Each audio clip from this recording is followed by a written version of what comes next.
მოგესალმებით, ჩემო ძვირფასო მეგობრებო, მე ვარ ვიქტორია, კეთილი იყოს თქვენი მობრძანება. აქ და დღეს მსურს შემოგთავაზოთ საჯარო გაშლა თემაზე თუ რას გრძნობს თქვენს მიმართ, თქვენს მიერ ჩაფიქრებული პიროვნება. ჩაიფიქრეთ ადამიანი, კონცენტრირდით მასზე. ნახოთ ხელს რამდენი ვარიანტი ამოჰყვება და ნახოთ რას გრძნობს ჩაფიქრებული პიროვნება თქვენს მიმართ. რას გრძნობს პირველი ვარიანტის მიერ ჩაფიქრებული პიროვნება მათ მიმართ, რას გრძნობს მეორე ვარიანტის მიერ ჩაფიქრებული პიროვნება მათ მიმართ. როგორც ჩანს ორი ვარიანტი გვექნება დღეს და პირველი ვარიანტი გვექნება ასეთი ქვა, მეორე ვარიანტი გვექნება ასეთი ქვა. აირჩიეთ თქვენთვის სასურველი, რომელიც მეტად გიზიდავთ, რომელიც მეტად გეძახით. თუ გჭირდებათ, რა თქმა უნდა, დააპაუზეთ. პირადი კონსულტაციის მსურველებმა მომწერეთ პირადში. შეგახსენებთ ასევე, რომ ენერგიების დაბალანსების მიზნით აუცილებლად მოიწონეთ ეს ვიდეო. და მოდით ნახოთ პირველი ვარიანტი, რას გრძნობს თქვენს მიმართ, თქვენს მიერ ჩაფიქრებული პიროვნება. და ამოვიდა არკანი სამსჯავრო. როგორც ჩანს, აქ აშკარად ყავთ ჩაფიქრებული ისეთი პიროვნება, რომელთანაც ძალიან ბევრი რაღაც გაქვთ გადატანილი, რომელსაც ნამდვილად არ არის, რომ იცნობთ მხოლოდ ერთი ან ორი თვე. დიდი ალბათობით წლების განმავლობაში იცნობთ ამ ადამიანს.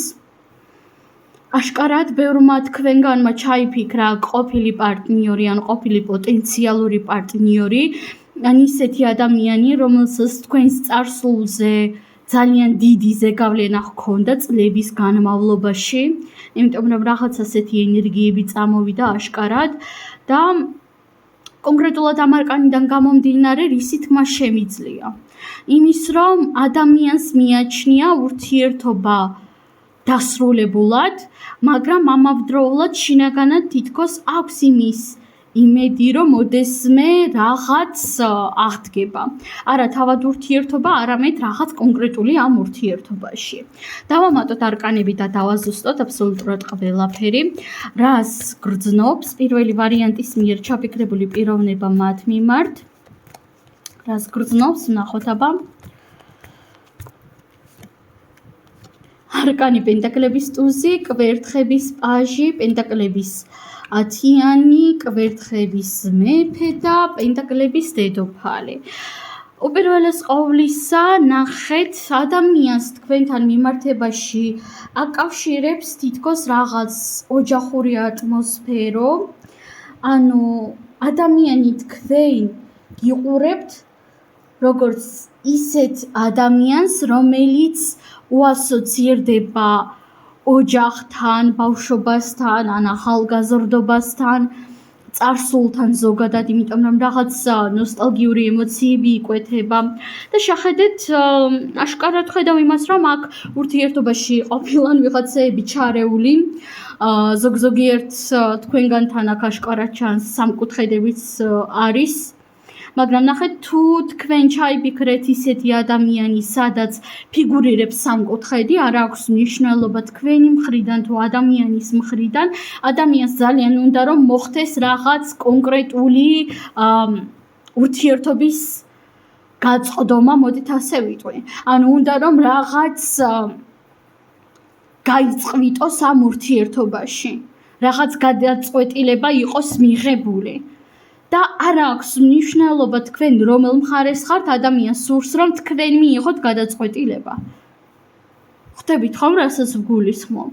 და თითქოს თქვენი მხრიდან ელოდება აქ ადამიანი რაღაც ნაბიჯებს, ინიციატივებს და ასევე მაქსიმალურად გულწრფელი ვიქნები ადამიანს თქვენთან მიმართებაში მიუხედავად ყველაფრისა აქვს უფრო მეტად ემოციები და გრძნობები მატერიალური ასპექტით, იმიტომ რომ აქ პენტაკლები და კვერთხები ამოვიდა. პენტაკლები არის რა? პენტაკლები არის მატერიალური ასპექტი, ანუ ფინანსები, ფული და ასე შემდეგ, ხო? ასევე პენტაკლები ნიშნავს ჩვენს სხეულსაც და კვერთხები არის იმპულსები, ეს არის სქესობრივი კავშირები, ეს არის ვნება და რა თქმა უნდა, როგორც ყოველთვის ვიქნები მაქსიმალურად გულწრფელი, აქ ყველაზე მეტად ზუსტად ასეთი დამოკიდებულება იკითხება თქვენს მიმართ. ადამიანს ყველაზე მძლავრი გრძნობები, რაც კი გააჩნია თქვენს მიმართ, ეს არის ვნება.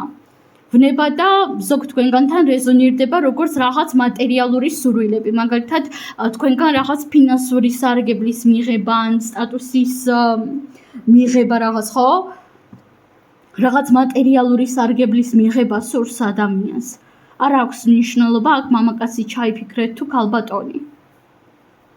თუ ქალბატონი ჩაიფიქრეთ, ძალიან დიდი ალბათობით უფრო მეტად ენერგია მიდის რაღაც სტატუსისკენ და ოჯახისკენ, ანუ იმისკენ, რომ იყოს ოჯახის სტატუსი, ოჯახის რეპუტაცია და ფინანსები. ხოლო თუ მამაკაცი ჩაიფიქრეთ, აქ უფრო მეტად მოდის ისეთი ენერგია, რომელიც მეტყველებს უფრო ვნების შესახებ, ანუ სადაც არის ვნება და ამაზე ყველაფერი სრულდება. ხვდებით ხომ? და თქვენი მხრიდან ელოდება აშკარად ადამიანი ნაბიჯებს. სამწუხაროდ მეც აქ ნამდვილად ვეღარაფერს დავამატებდი, პირველი ვარიანტი. უღრმესი მადლობა თქვენ და გადავიდეთ ახლა მეორე ვარიანტზე. მეორე ვარიანტი თქვენს მიმართ რას გრძნობს ადამიანი? ადამიანი გრძნობს, რომ პირდაპირ გაგებით რაღაც მახეში არის თავისი ქმედებებისა თუ ემოციების გამო. თავს გრძნობს ისე, თითქოს თქვენ ყავთ იგი შეკავებული, თითქოს თქვენ ყავთ ადამიანი დაბმული გადატანითი მნიშვნელობით. თითქოს თქვენ არ აძლევთ მას იმის საშუალებას, რომ წავიდეს წინ, განვითარდეს, რაღაც ახალი გააკეთოს.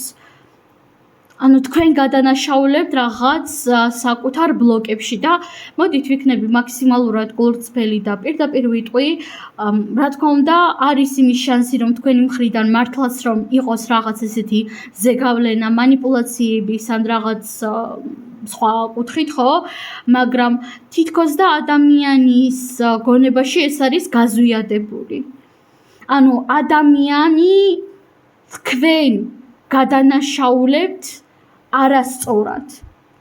ადამიანი თქვენ გაბრავლეთ ბევრად უფრო მეც, ვიდრე დასაბრალებელი ხართ. ხვდებით ხომ რასაც გულისხმობ? ცხადია ყველასთან ინდივიდუალურად რეზონირდება და ბევრი თქვენგანი შეიძლება ადამიანს საერთოდ არაფერს არ აძალებდეს, ხო?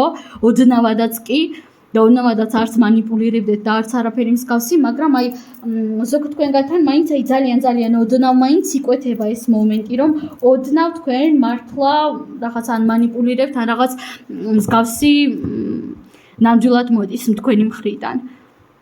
მაგრამ მიუხედავად ამისა გავიმეორებ, აქ თქვენს მხარეს არის მეტად სამართალი, უბრალოდ იმიტომ, რომ ადამიანის ზედმეტად გადანაშაულებთ. დავამატოთ არკანები და ვნახოთ, რას გრძნობს მეორე ვარიანტის მიერ ჩაფიქრებული პიროვნება მათ მიმართ.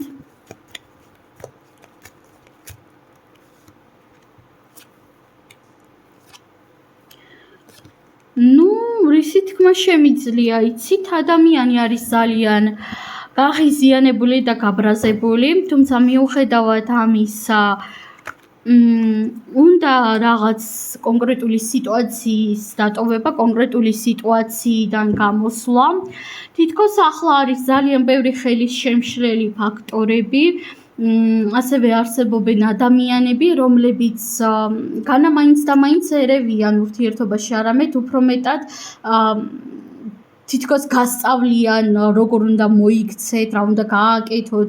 თითქოს არსებობენ თქვენს რეალობაშიც და ამ ადამიანის რეალობაშიც ისეთი ადამიანები, რომლებიც მიგითითებენ, რომ არა ეს ადამიანი შენთვის არ ვარგა, ეს ადამიანი შენთვის ცუდიაო და ასე შემდეგ.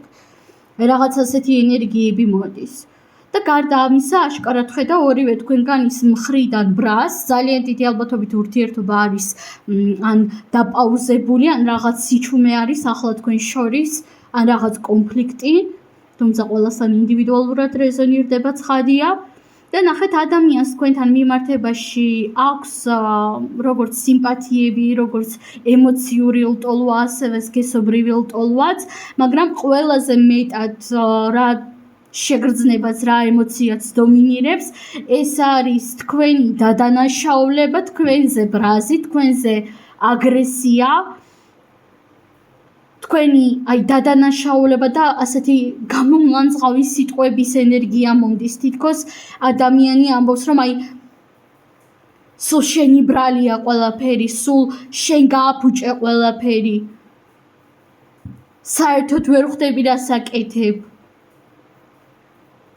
და თითქოს ადამიანს ძალიან უნდა რომ რაღაც დააშავოს და დაგსაჯოთ, როგორც პირდაპირი, ასევე გადატანითი მნიშვნელობით. თუმცა მიუხედავად ამისა, გრძნობები აშკარად გააჩნია ადამიანს,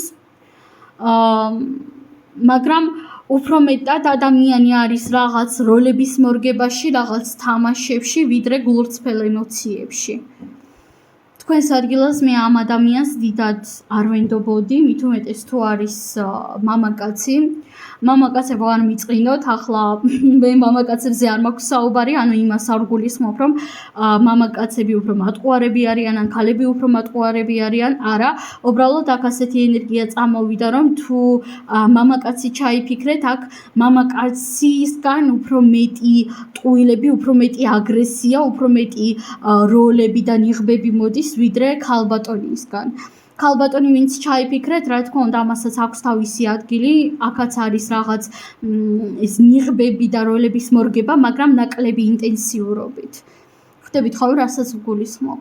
სულ ეს არის ჩემო ძვირფასო მეგობრებო, ყველაზე უღრმესი მადლობა წარმატებები და ნახვამდის.